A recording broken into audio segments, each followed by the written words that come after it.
ከከተሞች መስፋፋት እንዲሁም ከህዝብ ቁጥር መጨመር ጋር ተያይዞ አየር ንብረት ላይ የሚፈጠረው ጫና እየተበራከተ መምጣቱ ነው የሚገለጸው። በተለይም ደረቅ ቆሻሻ በአካባቢና በሰዎች ደህንነትና ጤና ላይ ያስከተለ ያለው ተጽዕኖ እየበዛ መምጣቱን መረጃዎች የሚጠቁሙ ሲሆን በዓለም አቀፍ ደረጃ የሚመነጨው የፕላስቲክ ቆሻሻ መጠን 10 በመቶ መድረሱን የተገለጸው። የፕላስቲክ ውጤቶች በአፈርና በውሃ አካላት ላይ ያላቸው አሉታዊ ተጽዕኖ እጅጉን ከፍተኛ ከመሆኑ በተጨማሪ በተለይም ቀለም ያላቸው ፕላስቲኮች እንደ ካንሰር፣ የሆድ እብጠት፣ ለስኳር በሽታ፣ ለደምና ለደም ቧንቧ ህመም ምክንያት እየሆኑ እንዳለም ነው የሚጠቀሰው። ይህንን ተከትሎም የፕላስቲክ ብክለት በአሁኑ ወቅት ፈጣን ምላሽ የሚፈልግና ዓለማችንን በእጅጉ እየተፈታተነ ያለ ዓለም አቀፍና ሀገር አቀፍ የደህንነት ስጋት መሆኑን ነው በዘርፉ ያሉ ባለሙያዎች የሚናገሩት። በሀገራችን ኢትዮጵያም የፕላስቲክ ተጠቃሚነት እየጨመረ የመጣ ሲሆን በተለይም የፕላስቲክ ብክለቶችን ከመከላከልና ከመቆጣጠር አንጻር ችግሮቹን በመለየት ለማስወገድ ወይም ለመቀነስ የሚረዱ የህግ ማሻሻያዎች እየተወሰዱ ካሉ እርምጃዎች መካከልም በቅርቡ የህዝብ ተወካዮች ምክር ቤት በተካሄደው 33ኛ መደበኛ ስብሰባ የጸደቀው የደረቅ ቆሻሻ አያያዝና አወጋገድ አዋጅ አንዱ ነው። የደረቅ ቆሻሻ አያያዝና አወጋገድ አዋጅ በአካባቢና በሰዎች ደህንነትና ጤና ላይ እያደረሰ ያለውን ጉዳት ለመከላከልና ለመቆጣጠር የሚያስችል መሆኑ የተመላከተ ሲሆን በአዋጁ የተካተተውና ማንኛውም ሰው አንድ ጊዜ ብቻ ጥቅም ላይ የሚውል የፕላስቲክ ከረጢት ይዞ ከተገኘ ከ2 እስከ 5000 ብር እንዲቀጣ የሚያዘው ክፍል ዜጎችን በማያውቁት ጉዳይ ለቅጣት የሚዳርግ ነው የሚል ትችት ከምክር ቤት አባላት የቀረበበት ሲሆን በርካቶችም በአዋጁ የተካተቱ ጉዳዮች ላይ ያላቸው ሀሳብ እያጋሩ ይገኛሉ። የተወደዳችሁ የገበያ ሚዲያ ቤተሰቦቻችን በዛሬው የልዩ ጥንቅር ፕሮግራማችን የደረቅ ቆሻሻ አያያዝና አወጋገድ አዋጅን በሚመለከት በማህበረሰቡ በኩል እየተነሱ ያሉ ሀሳቦችን እንዲሁም በአዋጁ የተካተቱ ዝርዝር ሀሳቦችን በሚመለከት ጉዳዩን በስፋት ተመልክተነዋል። በያላችሁበት ሆናችሁ ገበያ ሚዲያን በመወዳጀት እንድትከታተሉ እንጋብዛችኋለን። መልካም ቆይታ።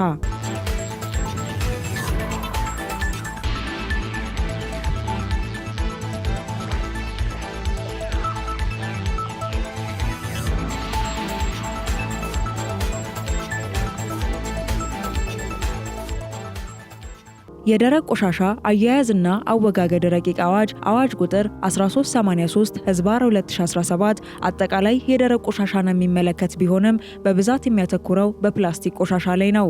ደረቅ ቆሻሻ ከምንጩ ዲዛይን ሲደረግ አንስቶ ምርቱ እስከሚወገድበት ድረስ ያለው ዝርዝር የተቀመጠ ሲሆን የፕላስቲክ ጠርሙስ፣ የውሃ ማሸጊያዎችና የመሳሰሉትን ለአንድ ጊዜ ጥቅም ላይ የሚውሉ የፕላስቲክ ምርቶችን እንዲሁም የፕላስቲክ ከረጢቶችንም ይዟል።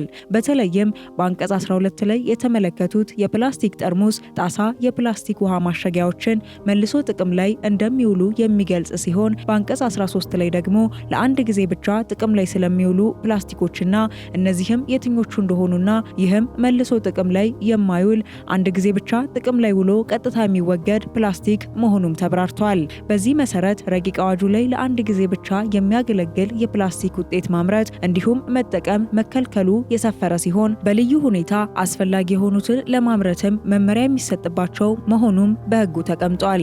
የፕላስቲክ ከረጢትን ጥቅም ላይ ማዋል፣ ማምረት፣ ከውጭ ማስገባት እንደማይቻል አዋጁ የሚጠቅስ ሲሆን በነባሩ አዋጅ ውፍረቱ ተለክቶ ይወሰን የነበረ ቢሆንም ለቁጥጥር ያልተቻለ በመሆኑና በተግባር መልሰው ጥቅም ላይ የሚውሉ አለመሆናቸው በጥናት በመለየቱ በተሻሻለው አዋጅ እንዲከለከል መደረጉ ተነስቷል። ከዚህ ቀደም ስራ ላይ የቆየው አዋጅ የወጣው በከተሞች የሚታየውን የደረቅ ቆሻሻ አያያዝ ስርዓት ለማስያዝ እንደነበርና በወቅቱ የከተማ ህዝብ ብዛት 12.5 ሚሊዮን የነበረ ሲሆን ይህ አሃዝ አሁን ወደ 25.8 ሚሊዮን ማሻቀቡንና በ106 በመቶ እድገት ማሳየቱን ነው መረጃዎች የሚያመላክቱት። በመሆኑም አሁን ካለው የህዝብ ቁጥር፣ የከተማ እድገትና ዘመናዊነት ጋር የሚጣጣም የቆሻሻ አወጋገድ ዘዴን ለመፍጠር የቀደመውን አዋጅ ማሻሻል አስፈላጊ እንደሆነ ነው የተመላከተው። በተጨማሪም ደረቅ ቆሻሻ እያስከተለ ያለውን ችግር ለመከላከልና ለመቆጣጠር ውጤታማ የደረቅ ቆሻሻ አሰባሰብ፣ አጓጓዝ፣ አከመቻቸት፣ መልሶ መጠቀምና የተቀናጀና ዘላቂነት ያለው የደረቅ ቆሻሻ አያያዝና አወጋገድ ስርዓት ለመዘርጋት የህብረተሰቡና ባለድርሻ አካላት ተሳትፎን ማሳደግ እንደሚገባ ተመላክቷል። በዚህም የደረቅ ቆሻሻ አያያዝና አወጋገድ ረቂቅ አዋጅ በክልሎችና ከተማ አስተዳደሮች አስፈላጊ መሰረተ ልማቶችን ያሟላ የደረቅ ቆሻሻ ስርዓት ለመዘርጋት ኃላፊነትና ግዴታዎችን ለመደንገግ እንደሚያግዝ እንዲሁም በአዋጁ ላይ የተካተተው ቅጣት አንድ ጊዜ ብቻ ጥቅም ላይ ሊውሉ በሚችሉ ስስ የፕላስቲክ ምርቶች ላይ ታሳቢ የተደረገ መሆኑም ተጠቅሷል። ከዚህ ጋር በተያያዘም ማንኛውም ሰው ለእንጀራ፣ ለዳቦና ለተለያዩ የሸቀጥ ዕቃዎች መጠቅለያነት አንድ ጊዜ ብቻ ጥቅም ላይ የሚውል የፕላስቲክ ከረጢት ይዞ ከተገኘ ከ2 እስከ 5000 ብር እንዲቀጣ አዋጁ የሚደነግግ ሲሆን ያመረተ ወይም ወደ ሀገር ውስጥ ያስገባ፣ ለገበያ ያቀረበ ወይም የሸጠ፣ ለንግድ ዓላማ ያከማቸ ወይም ይዞ የተገኘ ከ50,000 ብር በማያንስና ከ200,000 ብር በማይበልጥ የገንዘብ መቀጮና ከ5 ዓመት በማይበልጥ ጽኑ እስራት እንዲቀጣ አዋጁ ያዛል።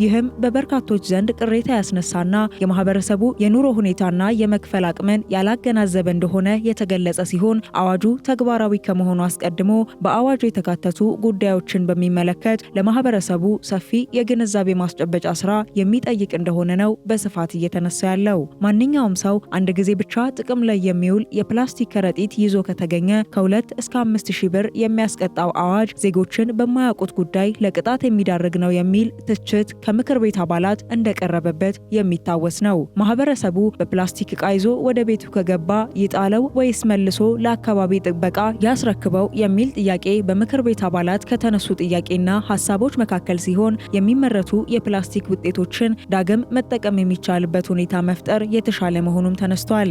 እንዲሁም አዋጁ ለሀገርና ለአካባቢ ንጽህና ያለው ጠቀሜታ እንዳለ ሆኖ የቅጣቱ መጠን የህብረተሰቡን የኢኮኖሚ አቅም ታሳቢ ያደረገ መሆን እንዳለበት እና በቀጣይ ከረቂቅ አዋጁ ትግበራ ጋር በተያያዘ ማህበረሰቡ በግንዛቤ እጥረት ለቅጣት ተጋላጭ እንዳይሆን በስፋት የግንዛቤ ስራ መሰራት እንዳለበትም ነው የተነሳው። የአዲስ አበባ ከተማ አስተዳደር አካባቢ ጥበቃ ባለስልጣን ምክትል ስራ አስኪያጅ ኢንጂነር ሙሉቀን ዮናስ እንደሚገልጹት አካባቢ ላይ እየደረሰ ያለው ችግር ዓለም አቀፋዊና አህጉር አቀፋዊ ችግር መሆኑንና ፕላስቲክ የሚያስከትለው ብክለት በዓለም አቀፍ ደረጃ ከፍተኛ እንደሆነ ነው የሚገልጹት። በተለይም በአዲስ አበባ ከተማ የሚታየው ችግር ለመቅረፍና በተገቢው መንገድ ለማስተዳደር የሚያስችል ህጎችን በማውጣት እየተሰራ እንዳለና ከፕላስቲክና ተያያዥ ጉዳዮች ጋር ተያይዞ በሀገሪቱ እየደረሰ ያለው ማህበራዊና ኢኮኖሚያዊ ችግር የጎላ መሆኑን ተናግረዋል። ሳይንቲስቶች የዓለማችን ውቅያኖሶች ቢያንስ 171 ትሪሊየን የፕላስቲክ ምርቶችን ታቅፈው እንደሚኖሩ የሚገልጹ ሲሆን የፕላስቲክ ምርት አሳና ሌሎች ውቅያኖስን መኖሪያቸው ያደረጉ እንስሳትን የሚገድል በመሆኑ ፕላስቲክን ከውቅያኖስ ለማስወገድ 100 ዓመት ሊወስድ እንደሚችልና አንድ ጥናት እንደሚጠቁመው ከሆነ በፈረንጆቹ 2005 ዓ.ም ውቅያኖሶች ላይ ሲንሳፈፍ የነበረው ፕላስቲክ ቁጥርም 16 ትሪሊየን መድረሱን ነው መረጃዎች የሚያመላክቱት። በዚህም እርምጃ ካልተወሰደ በ2040 አሁን ካለው ቁጥር 3 እጥፍ ሊሆን እንደሚችልም ተገልጿል። በመሆኑም የአካባቢ ብክለትን የሚቀንሱ የፕላስቲክና ሌሎች ውጤቶችን ጉዳት ለመከላከል በዓለም አቀፍና በሀገር አቀፍ ደረጃ በርካታ ስራዎች ሲሰሩና የተለያዩ እርምጃዎች ሲወሰዱ ይታያል።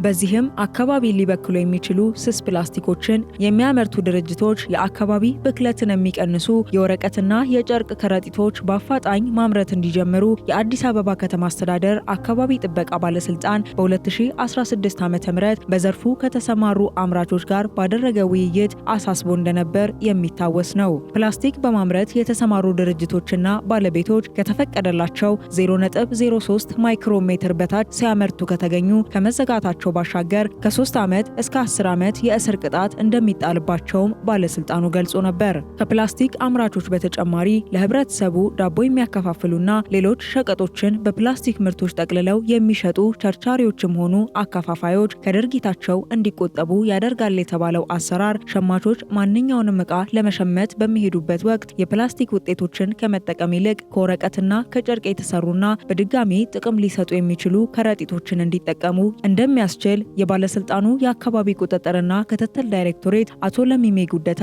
በወቅቱ አስረድተዋል። አካባቢን የሚበክሉ የፕላስቲክ ምርቶች ውፍረታቸው ከ0.03 ማይክሮሜትር በታች ሆነው እንዳይመረቱና አገልግሎት እንዳይሰጡ ማድረግ፣ በፕላስቲክ ምርቶች ላይ ከፍተኛ የሆነ ታክስ መጣል እንዲሁም በካይ ይክፈል የሚለውን ተግባራዊ ማድረግ የሚሉትና ሌሎች ምርቶችን ለመቀነስ የሚረዱ እርምጃዎች እንደሚተገበሩም በወቅቱ ተጠቅሷል። ኢትዮጵያ ውስጥ የፕላስቲክ ዕቃ መያዣዎች ስራ ላይ ከመዋላቸው በፊት የተክሎች ውጤት በሆኑት በዘንቢልና ቅርጫት መጠቀሙ የተለመደ እንደነበር የሚታወስ ነው። ሆኖም ከጊዜ ወደ ጊዜ እየተበራከተ ከመጣው የፕላስቲክ ምርት አጠቃቀም እንዲሁም የቆሻሻ አወጋገድ ጋር በተያያዘ ያሉ ሕጎችን በማሻሻል ረገድ ከሌሎች የዓለም ሀገራት አንጻር ኢትዮጵያ ያላት ሂደት የተቀዛቀዘ መሆኑ ነው የሚነሳው። ፕላስቲክ የዕቃ መያዣን መጠቀም ማምረትም ሆነ ወደ ሀገር ውስጥ ማስገባት በገንዘብ አሊያም በስርዓት እንደሚያስቀጣ ከረዥም ዓመታት በፊት ያገደችው ኬንያ በምሳሌነት የምትጠቀስ ሲሆን በተጣለው እገዳ መሰረትም የፕላስቲክ ዕቃ መያዣ መጠቀም ማምረትና ወደ ሀገር ውስጥ ማስገባት እስከ $38,000 መቀጮ ወይም የ4 ዓመት እስራት እንደሚያስቀጣ የሀገሪቱ ሕግ ያሳያል። በሌሎች የአፍሪካ ብሎም የዓለም ሀገራት ስጋት እየሆነ ከመጣው የአየር ንብረት ለውጥና የጤና ችግር አኳያ በርካታ ሕግና ደንቦች እንዲሁም የፕላስቲክ ምርት ውጤቶችን የሚተኩ አሰራሮች ተግባራዊ እየተደረጉ የሚገኝ ሲሆን መልሶ ጥቅም ላይ መዋል የሚችሉ ምርቶችም በስፋት ተግባራዊ እየተደረገ ይገኛል። አዋጁ በረቂቅ ሂደት ላይ ከነበረበት ጊዜ ጀምሮ በተጠቃሚውም ሆነ በአምራቹ ማህበረሰብ ዘንድ በርካታ ጥያቄዎች ሲነሱበት የነበረ ሲሆን የኢትዮጵያ ጎማና ፕላስቲክ አምራቾች ማህበር አዋጁን ጭካኔ የተሞላበት ውሳኔ በማለት አዋጁ የአሳታፊነት ውስንነት ችግር የነበረበት እንደሆነ ገልጸዋል።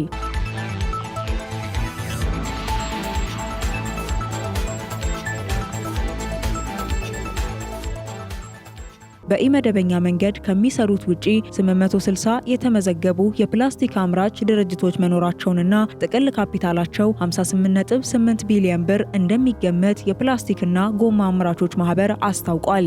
ማህበሩ በራሱና በገለልተኛ ቡድን አማካይነት ባሰራው ጥናትም ኢንዱስትሪው በዓመት 441228.8 ቶን ቆሻሻን መልሶ ጥቅም ላይ የሚያውል ኢንዱስትሪ መሆኑም ተገልጿል። ከአዋጁ ረቂቅ ሂደት ጀምሮ ቅሬታ አለን፣ አንድ አዋጅ ሲረቅ ሊያሳትፋቸው የሚገቡ ባለድርሻ አካላት አሉ። በረቂቅ ሂደቱ የፕላስቲክ ውጤቶች አምራቾችም ሆኑ ማህበራት አካታች እንዲሆኑ አልተደረገም በማለት የገለጹት የማህበሩ አባል በረከት ገብረሕይወት ናቸው። አዋጁ ካስቀመጣቸው ድንጋጌዎች ውስጥም ሁሉንም ሳይሆን አንዳንድ ድንጋጌዎች በስጋትና በጥርጣሬ የምንመለከታቸው አሉ ያሉት የማህበሩ አባል አዋጁን በንድፈ ሐሳብ ደረጃ አያስፈልግም፣ የቀድሞ አዋጅም መሻሻል የለበትም የሚል አቋም የለንም። ነገር ግን አዋጁ ከረቂቅ ጀምሮ ባለው ሂደት ውስጥ ያላካተታቸው መሰረታዊ ጉዳዮች መኖራቸው ነው የሚናገሩት። የመጀመሪያው ዘርፉ የደረሰበትን ደረጃ ከግንዛቤ ያላስገባ እንደሆነና የፕላስቲክ ከረጢት ማምረት ከ30 ዓመት ባልበለጠ ታሪኩ ከዚህ ቀደም በነበረው አሰራር ለምርት ይጠቀምባቸው የነበሩ ጥሬ ዕቃዎች በሙሉ ያስመጣ የነበረው ከውጭ እንደሆነ ነው የተገለጸው። አሁን ላይ 90 በመቶ የሚሆነው የፕላስቲክ ከረጢት ወይም ፌስታል የሚሰራው ከአካባቢ ከሚገኙና ሌሎች ኢንዱስትሪዎች ከሚያመነጯቸው እንደ ዘይት ጄሪካንና የኮስሞቲክ ዕቃዎች ከመሳሰሉት ደረቅ ቆሻሻዎች እንደሆነ፣ በዚህ አሰራር መሰረት ፌስታል ከውጭ ገባ ከነበረበት አሰራር ከማስቀረቱ በተጨማሪ ጥሬ ዕቃውንም በሀገር ውስጥ መተካት መቻሉም ነው የተነሳው።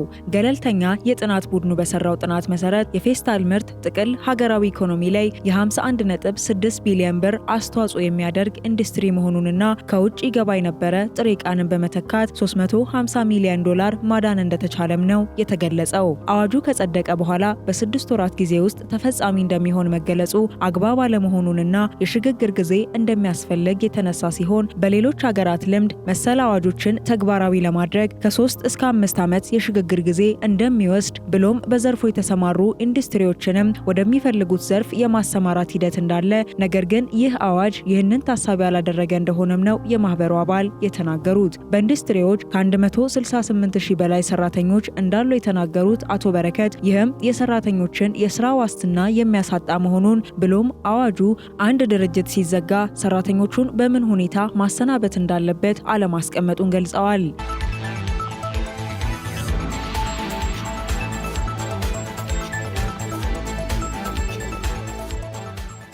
ወደ ሀገር ውስጥ በሚገባ የጥሬ ዕቃ ላይ በሚከፈል ታክስም የፕላስቲክ ኢንዱስትሪው 10 ቢሊዮን የቀጥታ ታክስ አስተዋጽኦ እንዳለው የሚታወቅ ሲሆን በኢመደበኛ መንገድ ከሚሰሩት ውጪ 860 የተመዘገቡ የፕላስቲክ አምራች ድርጅቶች ጥቅል ካፒታላቸው 58.8 ቢሊዮን ብር እንደሆነ ነው የሚገመተው። ይህን የሚያህል ሴክተር ከኢኮኖሚው በዚህ አጭር ጊዜ ውስጥ ማስወጣት ባለሀብቱን ከፋብሪካ ባለቤትነት በነጋታው ወደ ተመጽዋችነት እንዲሁም በስሩ ያቀፋቸው በመቶ ሺዎች የሚቆጠሩ ዜጎችንም ወደ ስራ አጥነት ማሸጋገር እንደሆነም ማህበሩ ገልጿል። በየአካባቢው የተለያዩ የፕላስቲክ ምርቶችን እየለቀሙ ወደ ፋብሪካ የሚያቀርቡና ትራንስፖርት የሚሰጡ መኖራቸውንና ጥሬ ዕቃን መልሶ ጥቅም ላይ በማዋል ረገድ በዓመት 441228.8 ቶን ቆሻሻን መልሶ ጥቅም ላይ የሚያውል ኢንዱስትሪ ስለመሆኑም ተጠቁሟል። በመሆኑም በረቂቅ ሂደቱ ላይ እነዚህ አንኳር ነጥቦች ሳይቀመጡ ለምክር ቤት ቀርቦ መጽደቁ አምራቹንም ሆነ ማህበሩን ያሳዘነ ስለመሆኑ ነው ማህበሩ የገለጸው። ከቅርብ ጊዜ ወዲህ እየወጡ ያሉ ህግና ደንቦችን መሰረት በማድረግ መልሶ ጥቅም ላይ የሚውሉ ምርቶች ጥቅም ላይ ሲውሉ የሚስተዋል ሲሆን በገበያው ላይም አዋጭነታቸው የጎላ መሆኑ ነው የሚገለጸው።